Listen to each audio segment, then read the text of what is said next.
That generation, they were in a moment in Brazil, an incredible moment musically with bossa nova, the cinema novo, everything was like brilliant, and suddenly there was the coup, and later the killings. So they lost their utopian life. This woman had to learn that the utopian era was gone, and now she had to move on and be brave. So she's a great guide, I think. This movie, in a way, is a great guide for the future. I mean, it's to not be naive anymore.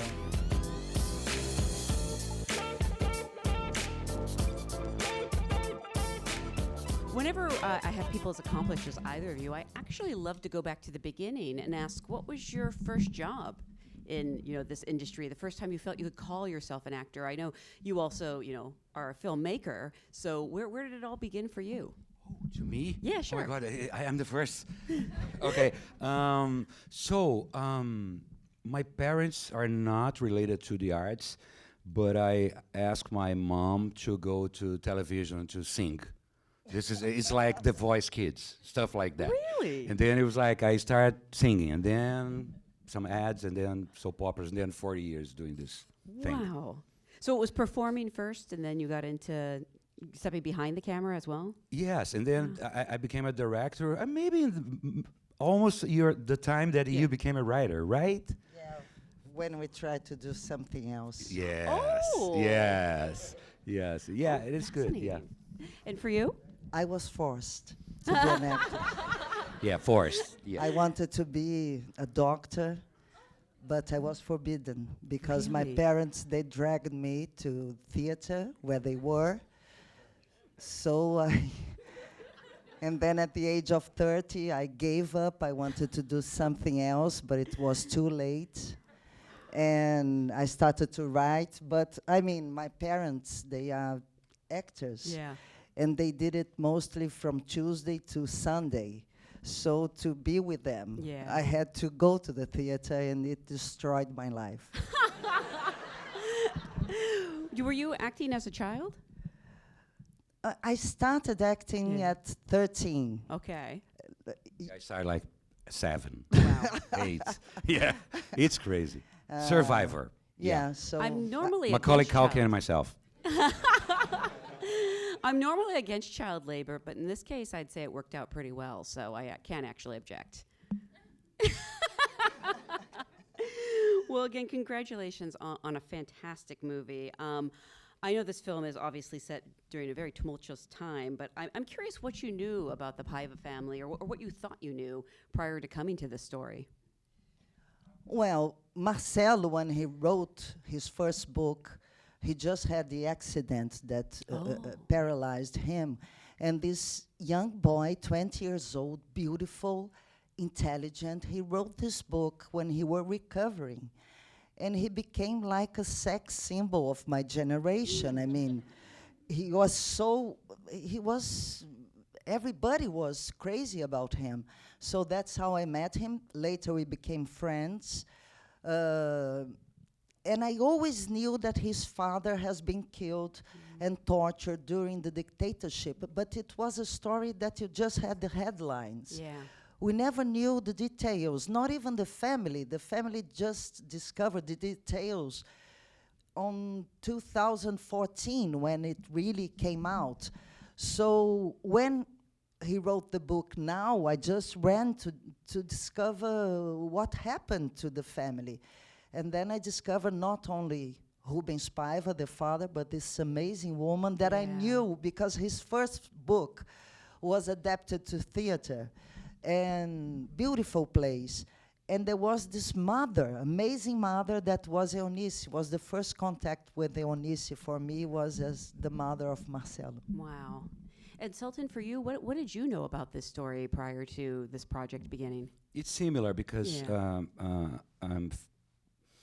I became Marcelo's friend, like, I don't know, 25 years ago, and exactly what she said. He was like a hero for us, Yeah. because when he had his accident, he wrote about it and delivered this amazing book about his life and the accident, the whole thing. It was like amazing book. So he became very famous. Then we have a lot of friends in common.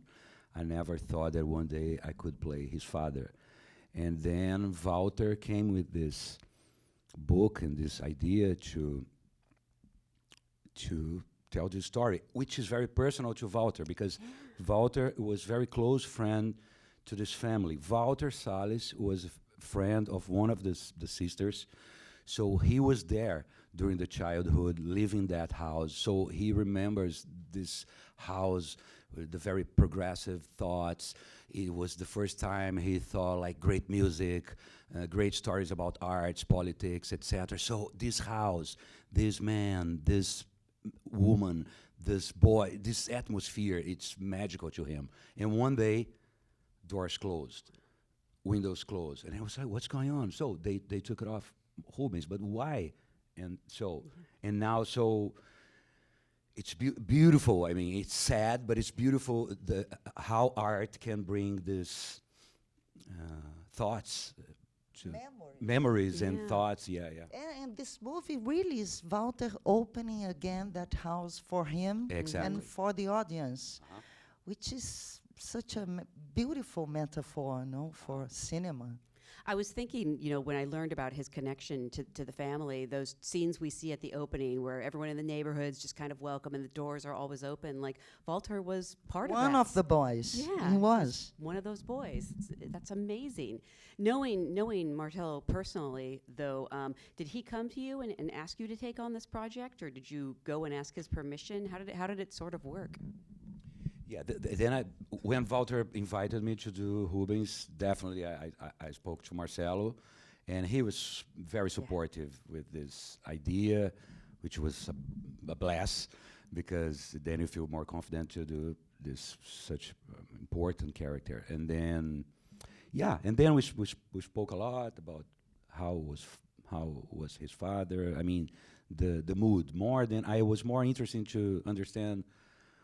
The mood of this guy more than how he walks or how he talks, etc.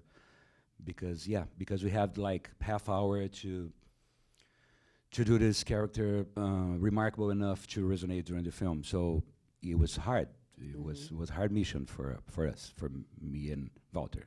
Because so much has only been learned recently about what happened, were there materials to draw on that you could, sort of get a feel for him, or even the sound of his voice or his look?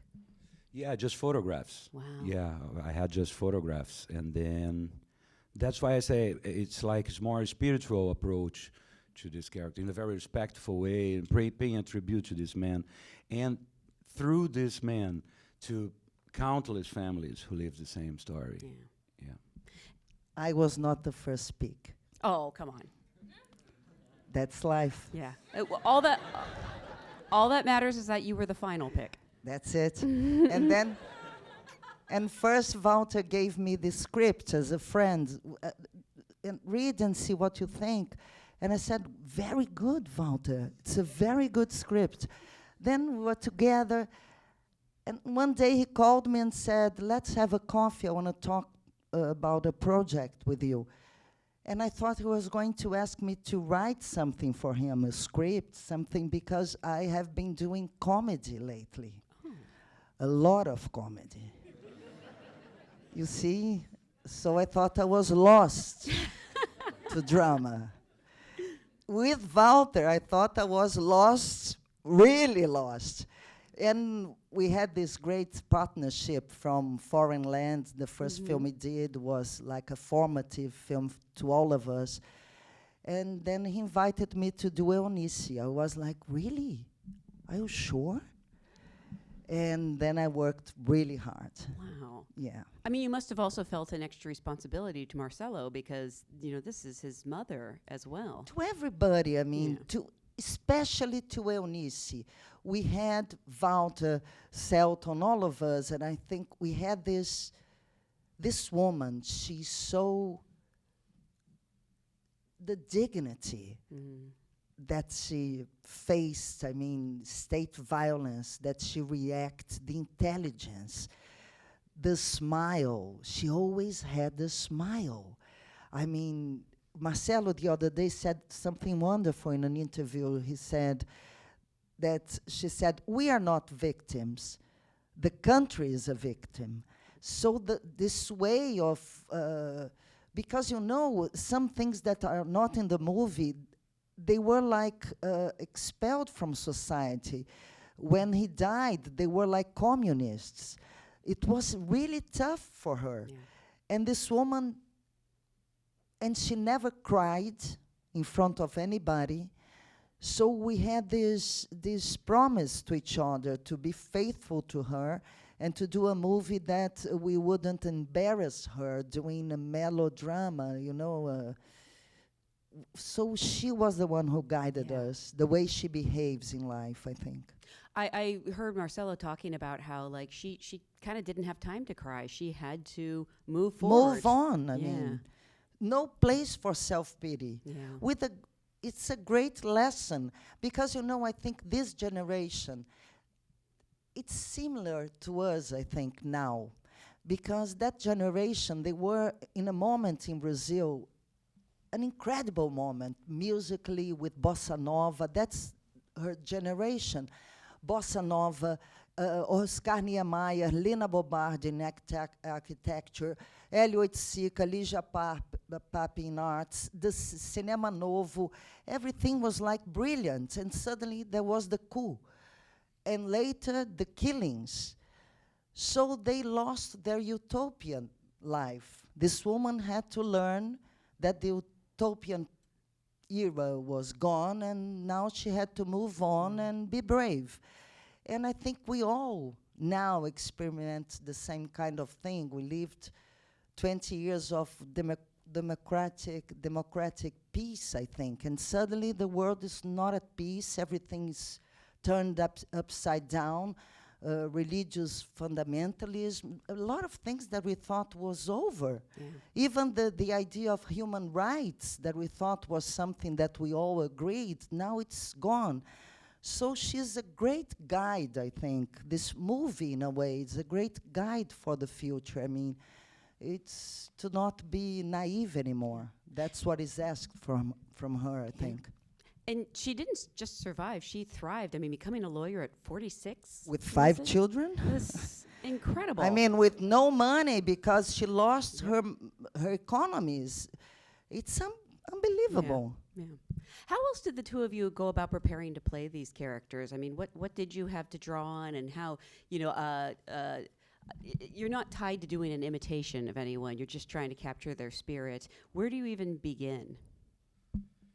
With the photographs, right? Yeah, there's this beautiful story that Fernanda remember. I didn't remember this, and she said this another day. It was beautiful remembering that we started this process doing the photographs, because there's a lot of photographs during the film. So this was the beginning for us. We put the costumes, and then we go, and then you have to do exactly the same position of the face. And it was interesting to start with that, because it was film, it was photograph, in a film about memory, with photographs, which so important. It was very interesting. I love that you remember this. I didn't. It was the first beautiful. week of shooting, was the photographs. Photographs. Yeah. I mean, as soon as he called me, I prepared myself. I never worked with a coach before, but then I got a coach, but never like that. And then I prepared myself to read, to the first reading, because I thought, I cannot lose this job in the first reading. So I really have to try. Then I had this coach, was really amazing, just myself and her for a month. And then I did the reading, and I started to discover her. And then during the process, we had another coach, because we had a lot of kids. Oh, yeah. So we needed someone to create the feeling of family.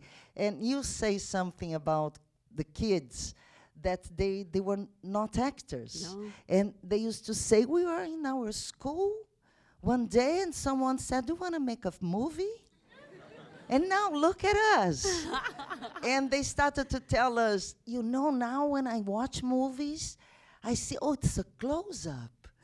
Look, it was beautiful, beautiful process. And then I told them in Venice, listen, from now it's all the way down. Yes, because exactly.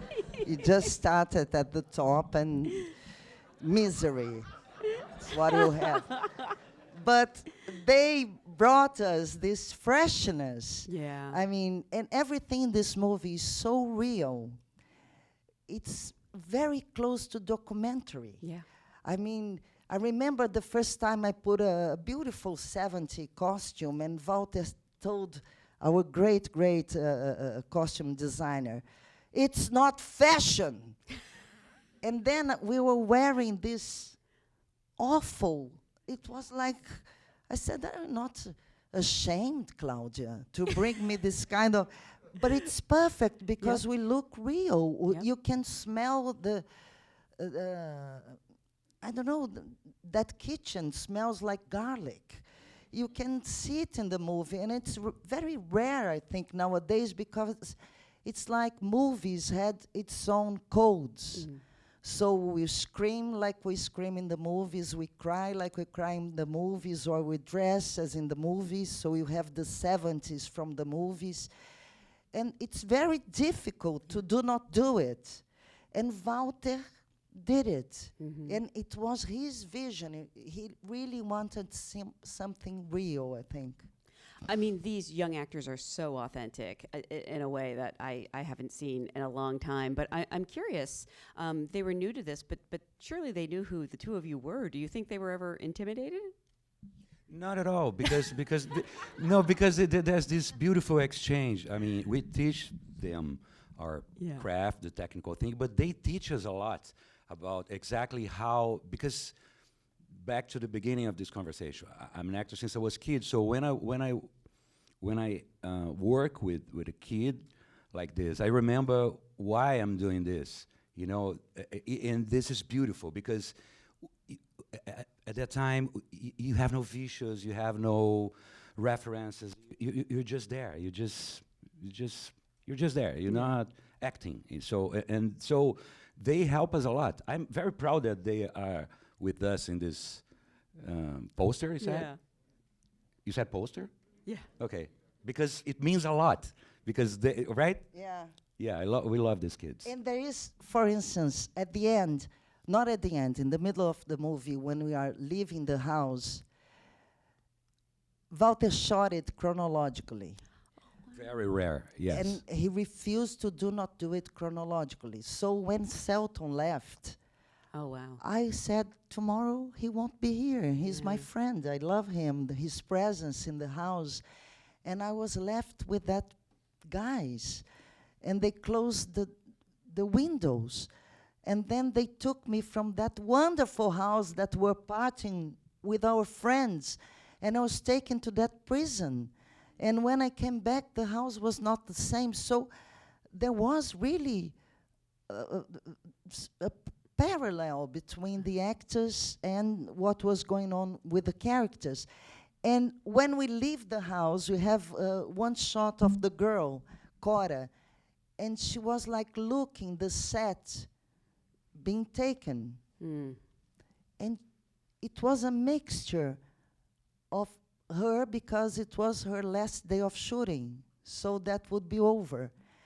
And the character that was losing the house. It happened a lot of times in this movie. And Walter knew how to capture it from us, I think. I mean, something else brilliant he did is he cast your real-life mother, Fernanda Montenegro. It's always good to Yes. cast my mother. Yeah. Who he, yes, famously. Pass that applause on to her, will you? Let her know. Yeah, I will tell her. And you know a funny story, you know, that it's more than once happens. People saying the makeup artist is amazing. Wow. And I'm almost telling my mother, can you take your name out and then I will be you. Perhaps it will help me. Did you discuss at all, like a through line, or did she sort of ask you about how you played the character? Or, I mean, No, she yeah. wanted, because as it was chronological, she wanted to see me doing it. Oh, So wow. I did it, and Walter edited some scenes and showed it to her. And there is the story, because there was a whole moment in the movie that it's in the book, it's not here, when she develops the Alzheimer. And my mother was supposed to do it. And when she saw me doing the first part, she refused to. She said, I won't do it.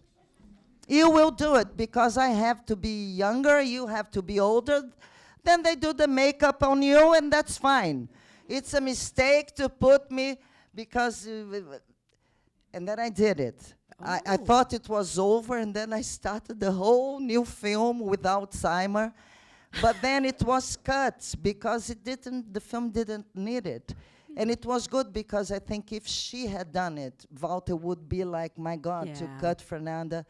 So you don't do it. Yeah.